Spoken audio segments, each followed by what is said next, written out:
Je sais que vous êtes dans autre chose.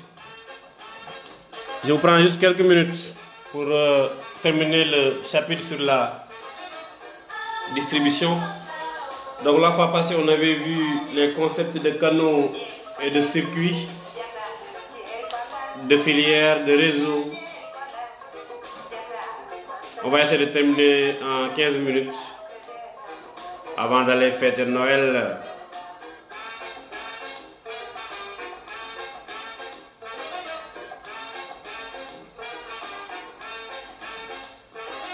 Bonsoir Pape.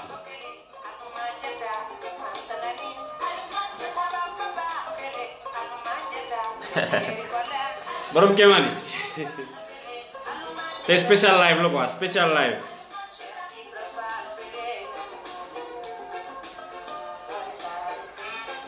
Pape Ousmane Fall. Mon ami. Pape, j'espère que tu es de retour. On est en France ba léegi. Aminata Gueye, bonsoir, Saliou Ndiaye. Amadou Bamba borom Kémani.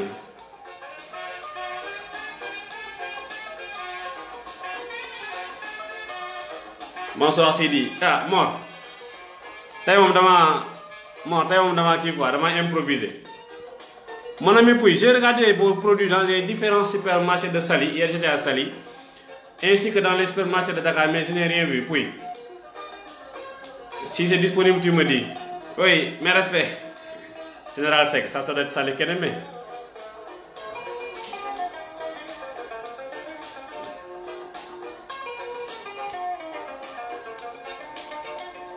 Oui, je vais faire un petit show là.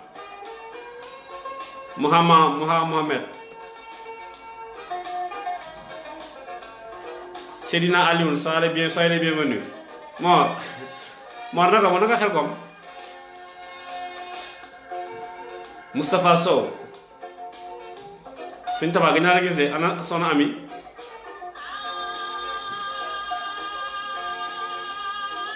Mais puis j'ai pas vu. Bon, peut-être que j'ai pas. Bon, aujourd'hui par contre j'ai pas regardé sur Dakar. Mais hier j'ai regardé à Casino ainsi qu'à Holidays Market. Merci. Oui, Soane, oui, ce que je disais, c'est soit Soane, soit Salif Kenemé. Ce sont les deux qui m'appellent général.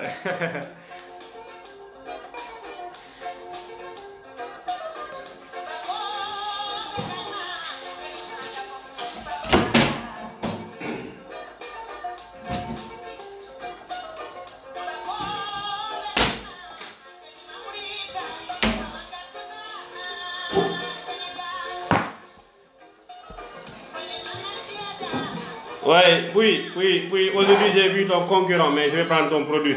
Ça vraiment c'est mon produit préféré. Cherchez à faire ça pour les enfants, monsieur Pouy. Ouais, oui. Samassa, bonsoir, joyeux Noël à toi. Madigé. Bonsoir tout le monde, la fois passée j'étais sur la distribution, je vais essayer de terminer très rapidement. La distribution. Après, je prends congé de vous parce que j'avais dit que je n'allais pas faire un show aujourd'hui, mais beaucoup de personnes n'étaient pas au courant. On avait dit que la distribution consistait à amener le produit au bon moment. Oui, il faut faire un bip. Oui, ça je l'imagine.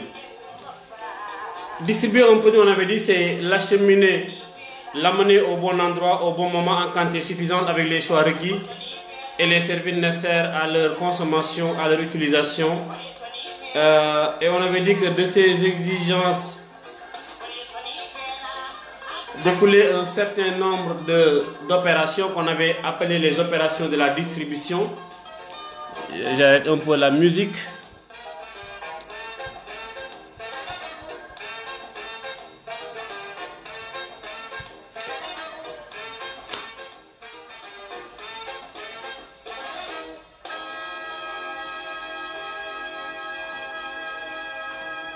Ben, merci Meng d'être là. Les opérations de la distribution, qu'on appelle également les fonctions de la distribution, sont nombreuses. On les avait subdivisées en deux grandes familles, les fonctions distributives et les fonctions d'adaptation de l'offre à la demande. On avait également vu le concept de circuit de canaux et de filières, de même que le réseau. J'avais terminé le live de la fois passée sur les types de circuits de distribution. On avait défini le circuit comme étant le chemin emprunté par le produit pour aller du circuit, pour aller de son stade de production à son stade de consommation. Dembo, merci d'être là. Aujourd'hui, j'ai improvisé, je n'ai avisé personne. Je suis venu directement en classe sans les étudiants. On avait dit qu'il existait plusieurs types de circuits. Le circuit direct, le producteur vend directement au consommateur final. Ce circuit a des avantages. L'avantage pour le fournisseur, il est en contact direct avec le consommateur et connaît donc ses besoins, ses désirs, ses motivations. Pour le consommateur, l'avantage principal c'est au niveau du prix, étant donné qu'il n'y a pas d'intermédiaire à rémunérer, les prix peuvent être accessibles. Mais vous savez, si la clientèle est importante, le fournisseur va supporter beaucoup de coûts de stockage, surtout des coûts logistiques. Rema Traoré, merci d'être là. Dembo, merci Delozia. Ismaël Emma, merci à vous. Donc nous allons supporter des coûts logistiques. L'autre type de circuit, c'est le circuit court. On a un seul intermédiaire entre le producteur et le consommateur. Le premier inconvénient, il y a un risque de conflit entre le producteur et le consommateur. Ça, c'est un premier inconvénient. Le producteur va forcément mettre en place une force de vente. Pour ceux qui ne savent pas c'est quoi une force de vente, c'est l'ensemble des personnes physiques et morales qui sont chargées de commercialiser les produits, si vous voulez. C'est tout simplement l'équipe de vente. L'avantage, c'est qu'on a une assez bonne connaissance de la clientèle. Et le distributeur peut contrôler qualitativement sa distribution. L'autre type de circuit, c'est le circuit long, enfin.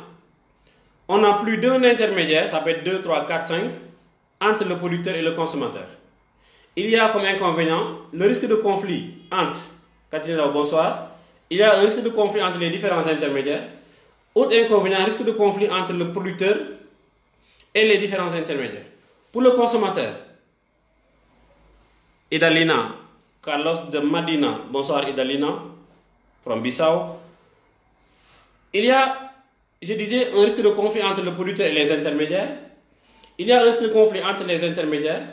Et contrairement au circuit direct, ici, le producteur n'est pas en contact direct avec la clientèle. L'écran qu'il y a entre lui, producteur, et les consommateurs, fait qu'il sera très difficile pour lui de connaître le client. Donc, il perd le contrôle de la clientèle. Pour la clientèle, l'inconvénient, c'est que le prix sera excessivement cher. Étant donné que les intermédiaires sont nombreux, chaque intermédiaire va ajouter une marge et à l'arrivée, le produit risque d'être cher pour le consommateur. Madoulaye, Ndiaye Métis, Sissao, merci Sissao.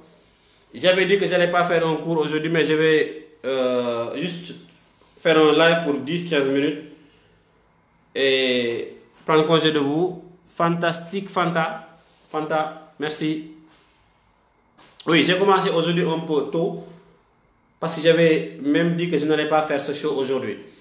L'inconvénient, je disais, pour le consommateur, le prix sera très cher et le producteur, bonsoir, le producteur va supporter beaucoup de frais de distribution et des frais de communication pour informer le consommateur de la disponibilité du produit, mais également pour le rendre disponible auprès du consommateur. On peut passer maintenant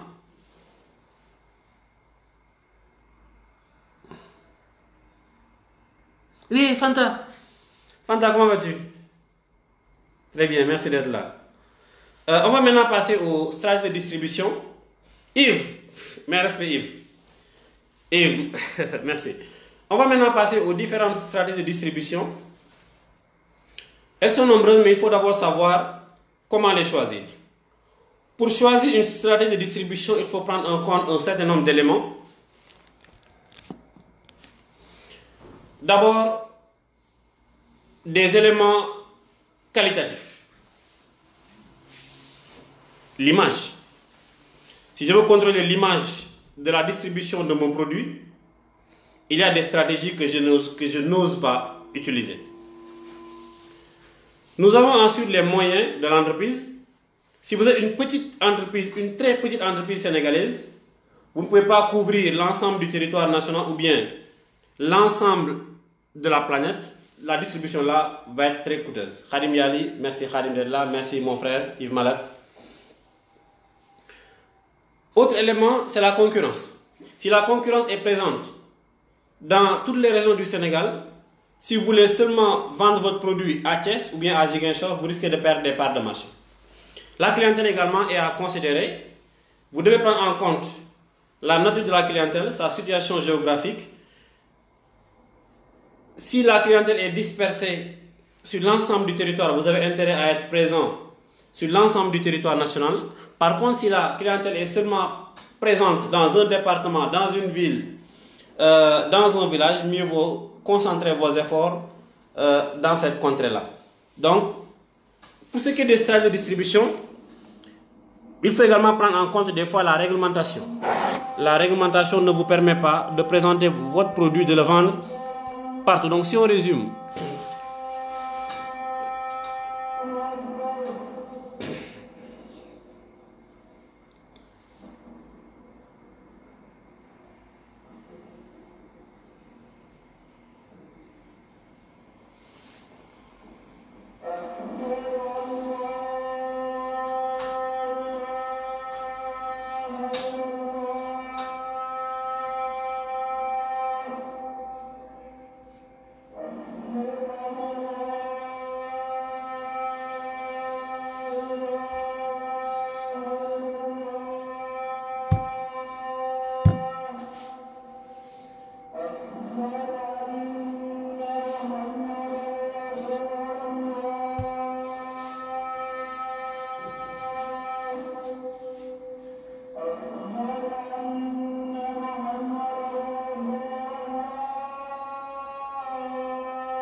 merci, vous avez compris que c'était la prière. Oui, bonsoir Mamita Sall, bonsoir Bedi Anne, Galaxy Group Tiawan. En fait, ce live est un live spécial. C'est juste pour satisfaire quelques-uns qui n'étaient pas au courant que je n'allais pas faire un live aujourd'hui. Donc je disais que pour choisir la stratégie de distribution, on doit prendre en compte les moyens de l'entreprise, sa stratégie, son image. On doit prendre en compte la concurrence, la réglementation, la clientèle et la nature du produit. Tous les produits ne se vendent pas de la même manière. Cher, tu sais bien qu'un téléphone ne se vend pas de la même manière qu'une pomme, une banane, un bonbon ou de l'huile de palme. Donc la nature du produit, la nature de la clientèle, la taille de l'entreprise, l'environnement sont des éléments à prendre en compte pour choisir une stratégie de distribution. Oui, aujourd'hui c'est un live très spécial, c'est pourquoi d'ailleurs je n'ai pas fait d'annonce. Donc les stratégies de distribution sont au nombre de 4, mais le plus souvent vous entendrez parler seulement des 3. Moi je préfère toujours parler de la 4e. Donc nous avons l'autodistribution. Ndoumbe, merci d'être là. Nous avons l'autodistribution, la distribution exclusive, la distribution sélective et la distribution intensive. L'autodistribution, la distribution exclusive, la distribution sélective et la distribution intensive sont les 4 stratégies de distribution qui existent.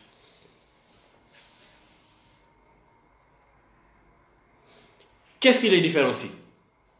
0, 1, quelques, plusieurs. Voilà comment comprendre les différentes stratégies de distribution. Lorsque vous utilisez ce qu'on appelle l'autodistribution, vous fabriquez et vous vendez vous-même.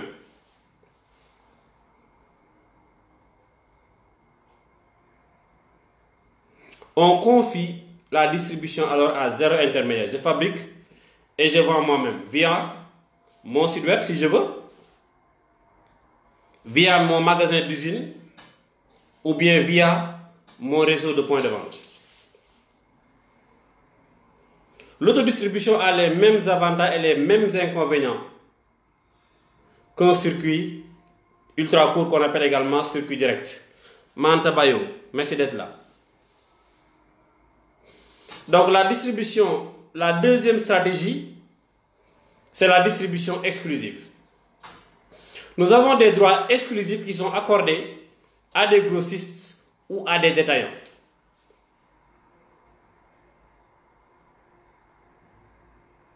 Le produit m'appartient. Je ne veux pas le distribuer moi-même, mais je confie l'exclusivité de la vente de mon produit à un grossiste ou à un détaillant.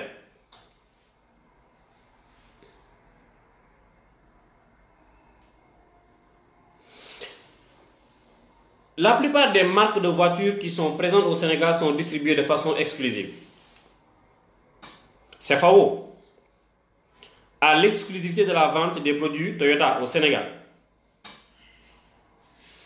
La Sénégalaise de l'automobile, je crois que oui, a l'exclusivité de la vente des produits de Ford. Carrefour Automobile a l'exclusivité de la vente des produits de BMW, ce qu'on appelle la distribution exclusive. C'est rare, mon ami n'est pas là aujourd'hui, distribue les produits de Nissan. Un coucou à Papkan.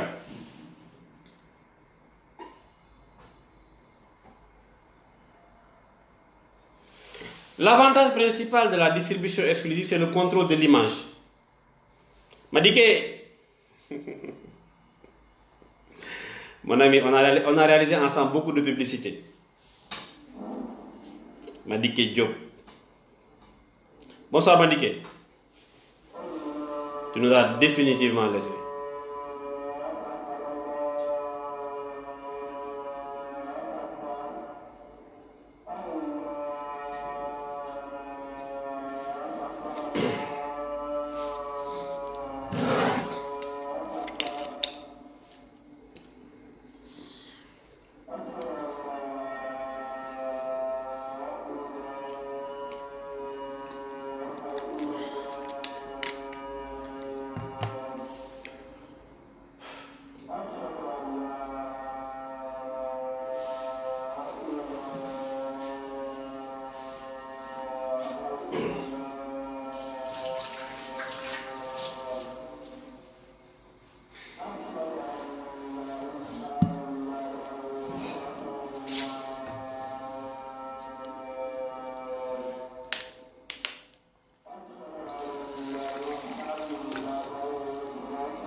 Ah, aujourd'hui, notre mosquée là a appelé à la prière à 2 reprises. Mohamed Dabakh Goudiaby, Magui Thierno Gueye, Cheikhou Diouf, Cheikhou, merci beaucoup, merci Cheikhou. Bamba Gaye tey suñu jumaa ñaareel na nodd xamul lu xew tey wala le 24 moom dañuy nodd ñaareel pour décourager gars yi ñu baali. Bon, peut-être. Donc, je disais que la distribution exclusive consistait à confier l'exclusivité de la vente à un seul distributeur. Donc là-bas, on était à 0 dans la distribution, dans l'autodistribution. Dans la distribution exclusive, nous avons un seul intermédiaire chargé de commercialiser les produits. Serigne Modou Fallou Diagne. Madjeng, merci Madjeng d'être là. Oui, Madjeng, merci. Naba Sympa. Mounas Touré, Mounas depuis Ziguinchor. La distribution exclusive prend 2 formes. Le plus souvent, la franchise ou la concession. Qu'est-ce qui différencie franchise et concession? La franchise est un contrat entre 2 parties, le franchiseur et le franchisé. Le franchiseur, producteur, cède son know-how au franchisé moyennant versement de droits d'entrée, paiement de royalties et participation aux frais de communication pour développer et entretenir la marque, ou le savoir-faire, le know-how faisant l'objet de la franchise. La concession est un contrat comme la franchise, mais entre 2 parties, le concessionnaire et le concédant. Merci, mon frère, madame. Merci. Merci d'avoir partagé la vidéo. Je sais que bientôt on va partager ce plateau. Ça, j'en suis sûr, monsieur, madame. Je sais que c'est temps-ci tu es un peu occupé, mais je sais que vous serez là. Parce que vous aimez la discipline. La concession est un contrat entre 2 parties, le concessionnaire et le concédant. Le concédant, fabricant, le concédant, producteur, accorde l'exclusivité de la vente de ses produits au concessionnaire.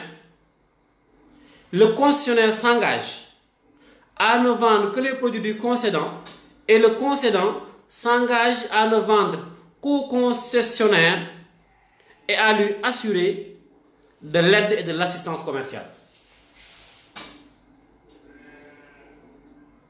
Concession, franchise sont les 2 principales formes de distribution exclusive.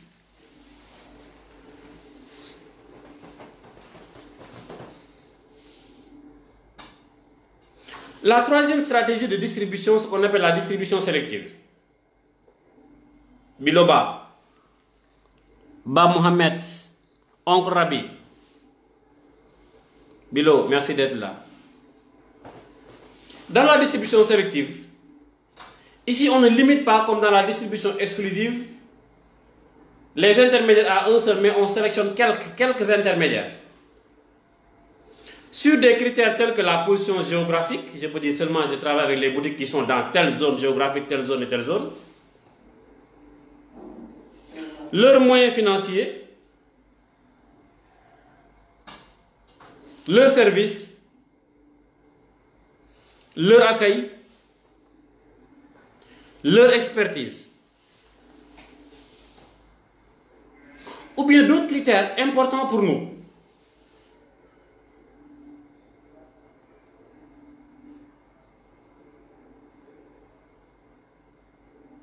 Mouna, je termine la distribution. Koudi, merci. Ça fait longtemps qu'on ne s'est pas vu, Koudi Kan. Singalas Maïsia. Koudi, ça fait très longtemps qu'on ne s'est pas vu. Je t'appelle après. Mouna, je suis dans la distribution. Je suis toujours dans le mix, les bases, les fondamentaux. On va approfondir maintenant tous ces aspects après.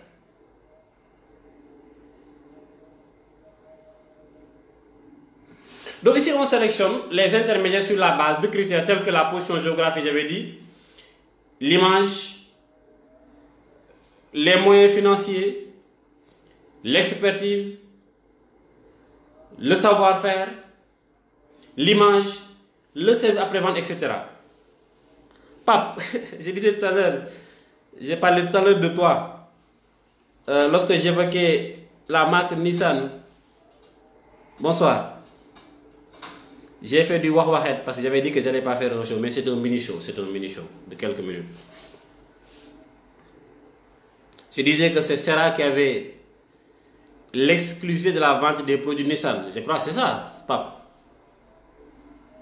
Donc,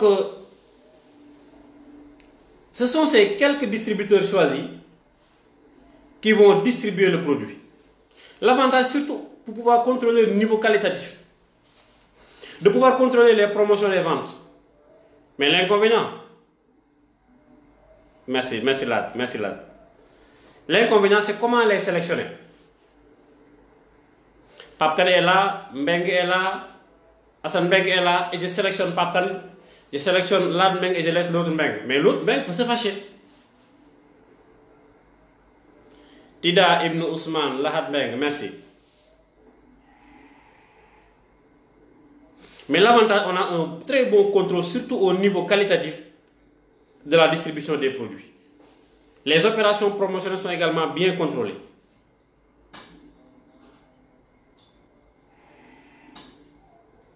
Enfin, nous avons la distribution intensive. C'est une couverture à saturation des marchés. Keren de mon ami Pouy est par exemple distribuée de façon intensive. L'inconvénient, c'est coûteux. Parce que la distribution intensive s'accompagne forcément d'une communication intensive.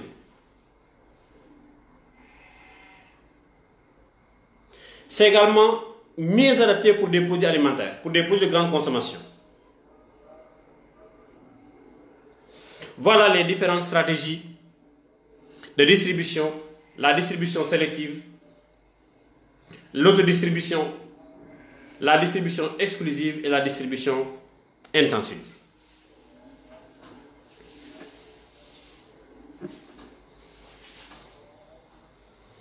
Je vais terminer ce chapitre par l'étude de la zone de chalandise.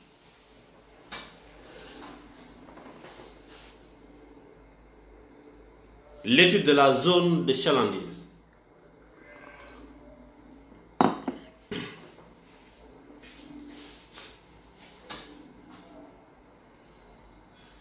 Si j'ai un point de vente à Kaolack, M. Diaby, à Kasnak, une boutique comme les boutiques de quartier que nous connaissons, je ne m'attends pas à ce que des clients viennent de Sibassor, de Fatick, de Gossas, de Nioro ou de Mbirkilan à 22 h pour venir acheter des produits.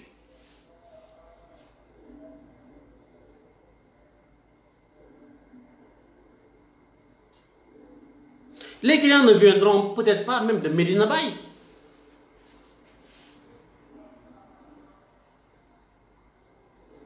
Vous verrez que la plupart des clients d'un point de vente habitent autour du point de vente jusqu'à un certain rayon au-delà duquel vous ne verrez plus de clients ou peu de clients. La zone entourant le point de vente et Pisconok, Madiké était tout à l'heure en ligne. Merci les Nandité, Pisconok.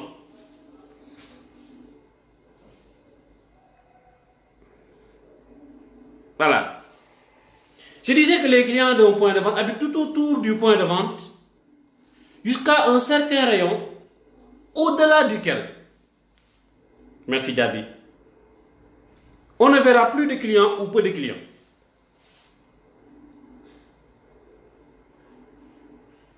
Cette zone qui entoure le point de vente,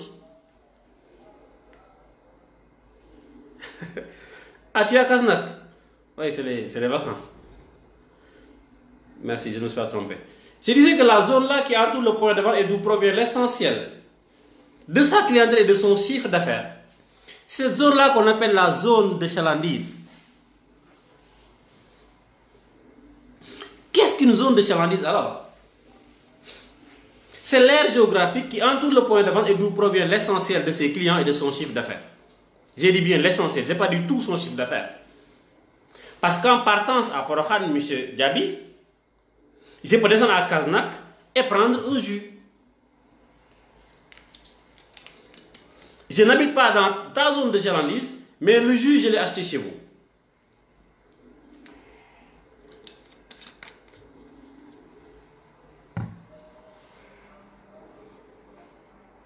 Donc, la zone de chalandise est l'aire qui environne le point de vente et d'où provient l'essentiel de sa clientèle et son chiffre d'affaires. Jusqu'à 95%.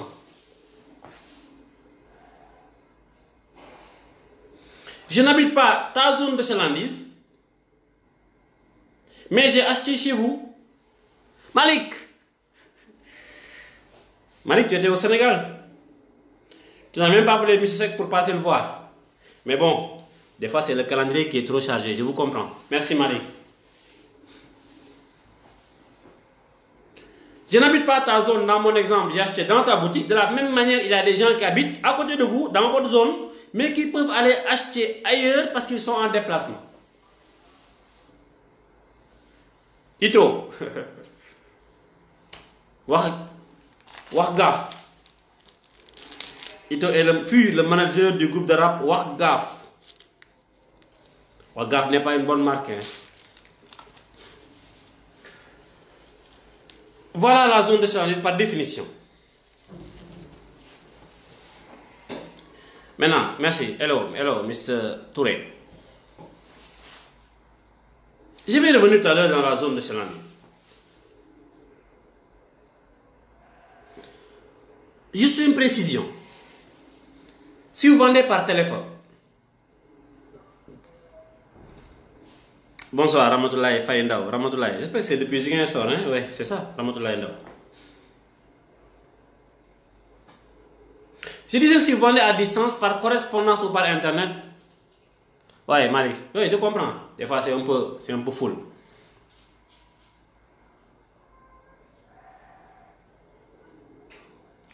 Papa, je reviens tout à l'heure à vous. Excuse-moi, je vais me moucher.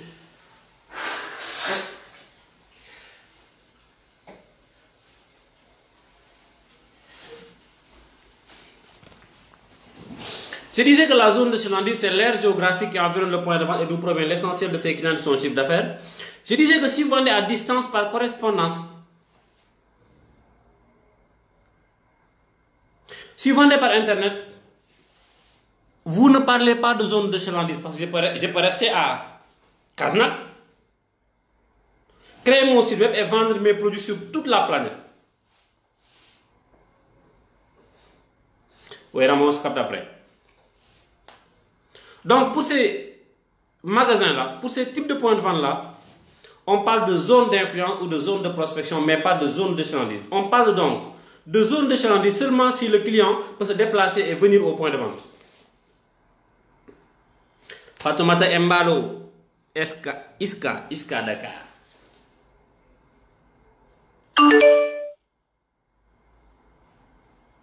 Voilà la zone de chalandise. Je disais, je vais revenir tout à l'heure sur la zone de chalandise. Permettez-moi de revenir un peu sur l'implantation du point de vente. Le point de vente là pour lequel on verra tout à l'heure comment délimiter sa zone de chalandise parce que c'est important.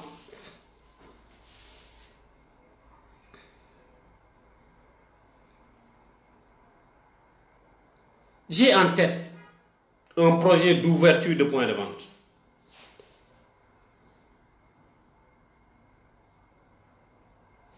Je vous vends de l'eau.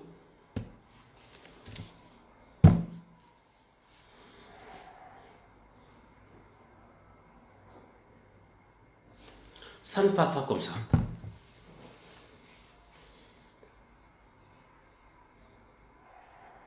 Il y a beaucoup de Sénégalais qui se réveillent. Hop, moi je vends des cheveux naturels. Hop, je vends des produits de beauté. Hop, je vends des œufs. Hop, je vends de la viande. Hop, je vends du ductier. Mais ça ne se passe pas comme ça. Est-ce que vos clients ont besoin de ça? Pape, je reviens à ta question. Et permettez-moi de répondre à la question de Pape. Il me demandait tout à l'heure les qualités d'une bonne marque. Il faut revoir la première vidéo Pape Kane. Diva, Nema, Voilé. J'ai oublié le nom, mais je sais que c'est à Thiès. Maguette Diallo. Maguette. Merci d'être là. Modérateur ISM Thiès. Merci. Michigan. Une bonne marque doit être d'abord disponible. Disponible, courte, lisible, mémorisable, euphonique, prononçable, exportable si possible. Je vous renvoie à la première vidéo pour plus de détails. Maguette Diallo. Oui, Salah. Merci d'être là, Salah. En fait, ne vous réveillez pas et hop, vous dites j'ouvre. Yes, merci. Salah, merci beaucoup. Allez d'abord étudier la clientèle.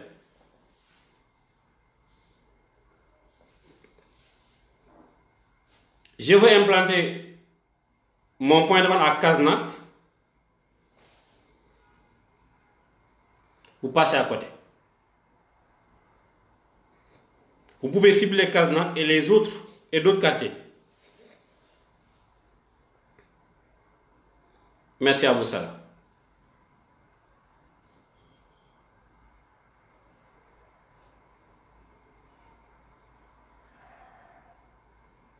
Il se peut que le coût du loyer soit exorbitant dans le quartier que vous ciblez, à telle enseigne que vous ne puissiez pas le supporter. Je veux ouvrir une boutique. Malgré tout le plaisir est pour moi.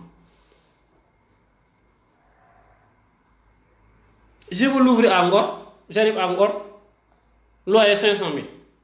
Alors que moi, je ne peux même pas supporter un loyer de 20 000. Mon ami Pambay, merci d'être là. Donc, le premier travail que vous devez faire, c'est d'abord étudier la clientèle. Étudier la clientèle. Qu'est-ce qu'elle veut? Adam Mbouy, IBS. Ah, Adam Mbouy. 9 ans, 8 ans qu'on ne s'est pas vu.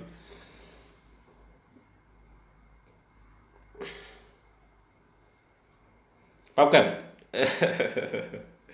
Pape, je te ferai un cours spécialement sur le marketing de l'automobile si tu veux. Très bien, le jeudi prochain, Pape, Inch'Allah, je te promets, jeudi prochain, Inch'Allah, on va travailler sur la vente. Non, lundi prochain, c'est le 31. Voilà, lundi prochain, Inch'Allah, on va faire un spécial live sur la vente.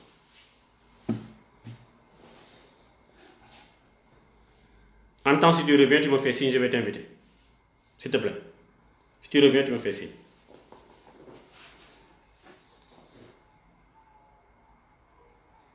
C'est bon, ça te va? Si tu reviens d'ici au 31, fais-moi signe. Voilà. On va partager ce plateau. On va parler de la commercialisation, de la vente de l'automobile. Madeleine Divorcen, Madeleine Navio. Madeleine doit être serrée, hein? Voilà. Avant d'ouvrir un magasin, première chose, étude de la clientèle. Étude qualitative et quantitative. Vous avez combien de clients dans la zone? Comment la clientèle est répartie chez Moussa Sela depuis Thiès? Ah voilà, pape. Donc, tu me rappelles, lundi prochain, Inch'Allah. Très bien, voilà. Voilà, c'est bon. Je disais qu'on doit d'abord étudier la clientèle, étude quantitative et étude qualitative. Étude quantitative, combien ils sont, combien ils gagnent en moyenne, combien ils dépensent, combien ils épargnent. Dans ce qu'ils dépensent, quel est le pourcentage qui est réservé à la catégorie de produits que je vends? C'est très compliqué. Étude sérieuse à faire. Cher Moussa, merci d'être là.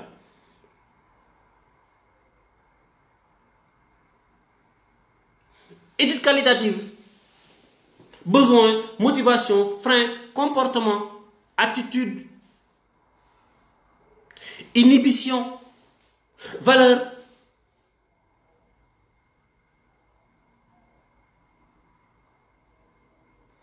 Vous avez étudié la clientèle qualitativement et quantitativement. S'il vous plaît, faites tout pour savoir combien ils sont, combien ils seront, avec l'aide du taux de croissance de la population. Combien ils sont répartis, ou bien comment la clientèle est répartie sur des critères tels que l'âge, le sexe, les catégories socio-professionnelles.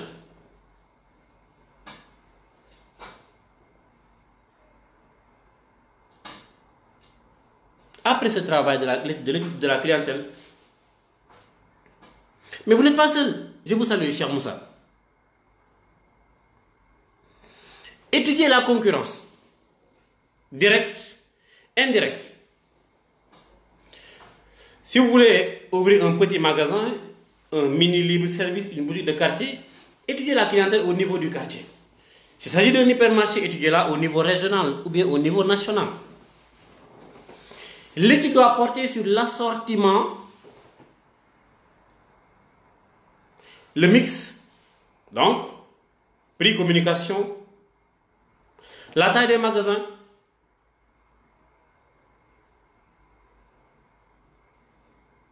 merci Jared Touré d'être là, les parts de marché, la part des voix. Paul Djibindao, bienvenue Paul Djibindao. Étudier la concurrence pour éviter la myopie. Marketing.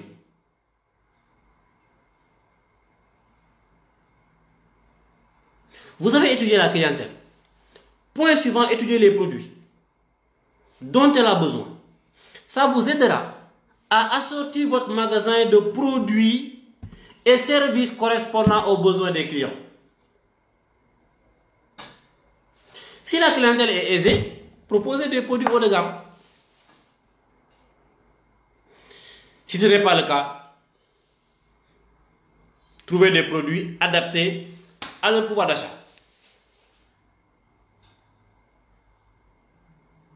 Mais vous avez une clientèle qui est démunie. Vous n'offrez que des produits haut de gamme. Ça peut poser un sérieux problème de commercialisation.